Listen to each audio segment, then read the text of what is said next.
रोनी गुड़िया। वो आवाज। आधी रात का वक्त हो चुका था। पड़ोस वाले घर से फिर से किसी बच्चे की रोने की आवाज सुनाई देने लगी और साथ में उसी घर में रहने वाली देवकी नाम की औरत की लोरी गाने की आवाज भी। ये आवाज सुनते ही राधिका डर से थर थर कांपने लगी। उसने जल्दी से गहरी नींद में सोए अपने पति केशव को जगाया। केशव उठो, देखो ना, फिर से किसी की लोरी गाने की आवाज आ रही है बाजू वाले घर से। क्या हुआ राधिका, क्यों परेशान हो रही हो? अरे कोई आवाज नहीं आ रही है यार। लेकिन अभी बस 2 मिनट पहले तो देव की लोरी गा रही थी और एक बच्चा रो रहा था। अरे कोई मूवी देख रहा होगा, उसकी आवाज होगी। देवकी और उसके पति मोनिश ने बताया ना कि उनके बच्चे नहीं होते। उस घर में कोई बच्चा नहीं है। अब ना तुम भी सो जाओ और मुझे भी सोने दो। लेकिन अभी बस 2 मिनट पहले तो देव की लोरी गा रही थी और एक बच्चा रो रहा था। राधिका हैरान थी कि आवाज सिर्फ उसे ही सुनाई क्यों देती थी। लेकिन जब उसके पति केशव ने उसकी बात नहीं सुनी तो वो सोने की कोशिश करने लगी। लेकिन राधिका के कानों में किसी छोटी बच्ची के हंसने की आवाज गूंजने लगी। राधिका बुरी तरह से डर गई थी। अगली सुबह मैं दुकान जा रहा हूँ, आज माल खत्म हो रहा है दुकान में। इन दिनों पता नहीं क्यों लोग जमकर खिलौने खरीद रहे हैं। आज बड़े बाजार जाकर सारे खिलौने ले आता हूँ। आप रात होने से पहले आ जाएंगे ना? लगता है तुम देवकी से अभी तक डरी हुई हो। अच्छा ठीक है, देखो घर के पीछे वाली गैलरी में मत जाना, क्योंकि वहां से तुम्हें अक्सर देवकी नजर आती है और तुम ना फिर डर जाती हो। ठीक है केशव, मैं आज उधर जाऊंगी ही नहीं। जब भी उधर देखती हूँ कुछ डरावना ही नजर आता है। केशव दुकान चला जाता है। तभी अचानक राधिका को याद आता है कि घर की गैलरी में उसने कुछ कपड़े सुखाए थे। डरते हुए वो वहां जाती है। दूसरी तरफ देवकी की गैलरी नजर आती थी। राधिका जैसे ही कपड़े लेकर वापस आने को पलटती है, उसकी नजर सामने देवकी की गैलरी में पड़ी। वहां एक 4 साल की बच्ची खड़ी होकर उसे घूर रही थी। हे भगवान, ये कौन है? कौन है ये? मैं इससे पूछूं कि इसका नाम क्या है? हाँ, पूछ लेती हूँ, फिर केशव को बताऊंगी। वो मेरी बात पे भरोसा नहीं करते ना। बेटा, कौन हो तुम? हाँ, तुम्हारा नाम क्या है? गुड़िया। तभी अचानक वहां पर देवकी आती है और वो बच्ची गायब हो जाती है। क्या हुआ? आप किससे बात कर रही थी? वो यहाँ पे मैंने एक लड़की को देखा था। वो कौन थी? कहाँ गई वो अभी? कौन लड़की? मैंने कहा ना मेरे घर में कोई बच्चा नहीं है। मैंने देखा था, वो यही थी। वो आपके पीछे कौन है? राधिका को फील होता है कि किसी ने उसे धीरे से पुकारा, आंटी। राधिका पलट कर देखती है तो वहां वो छोटी बच्ची खड़ी थी। राधिका चीख कर बेहोश हो जाती है। जब उसकी आंख खुलती है तो केशव उसके पास खड़ा था। क्या हुआ राधिका? राधिका, होश में आओ। वो तो भला हो देवकी जी का, जिन्होंने तुम्हें बेहोश पड़ा देखकर मुझे कॉल कर दिया और मैं घर आ गया। तुम उस गैलरी में गई ही क्यों? केशव, वो लड़की यहाँ आ गई थी और वो देवकी, वो ठीक औरत नहीं है।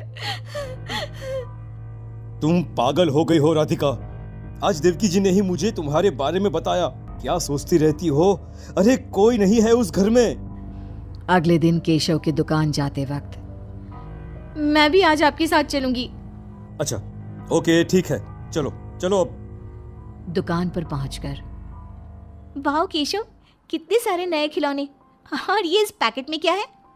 अरे एक बड़े साइज की डॉल है, मार्केट में नहीं आई है।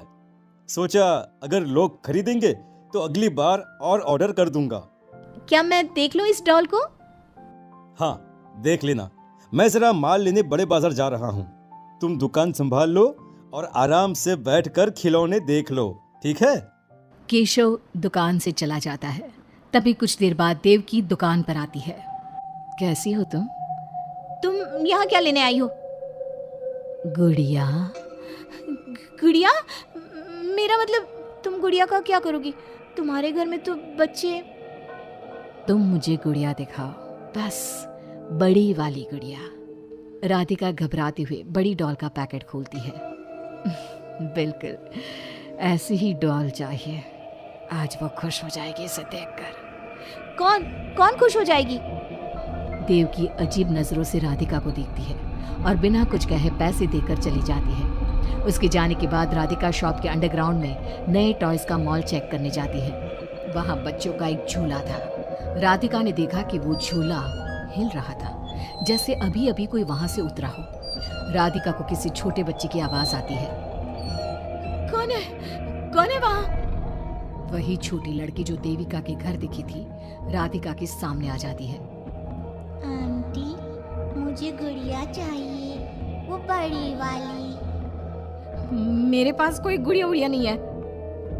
बड़ी गुड़िया चाहिए, मुझे दे दो, नहीं तो मैं ये सारे खिलौने जिंदा कर दूंगी और फिर वो आपको मार डालेंगे। कौन हो तुम? मैंने कहा ना नहीं है मेरे पास बड़ी गुड़िया। अभी तो थी ना, कहाँ गई? वो देवकी ले गई अपने साथ। अभी जाओ और मेरी गुड़िया लेकर आओ, वरना। उस छोटी लड़की के नाखून बड़े हो जाते हैं और पैर उल्टे।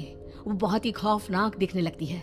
नहीं देखो, मैं अभी जाकर तुम्हारी गुड़िया लाती हूँ, तुम यहीं रुको।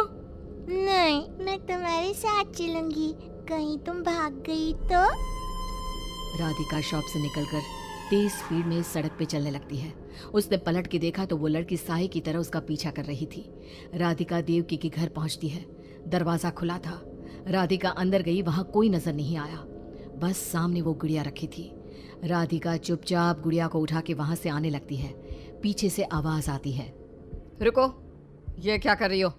मेरी गुड़िया कहाँ ले जा रही हो? देखो देवकी, ये गुड़िया मुझे ले जाने दो, वरना वो लड़की। ओह, तो उसने तुम्हें डराया। उसे तो मैं बुलाती हूँ। गुड़िया, जरा यहाँ आना बेटा। मम्मा, क्या हुआ? मेरी लाडो गुड़िया को बहुत पसंद है। देखो ना, 10 साल की हो गई, अब तक डॉल से खेलती है। ये तो वही लड़की है, और ये 10 साल की नहीं 5 साल की है। हाँ, लेकिन जब उस कार एक्सीडेंट में मर गई तब 5 की थी, अब तो 10 की हो गई है ना। मतलब ये मेरी बेटी है और मरने के बाद भी मेरे साथ है।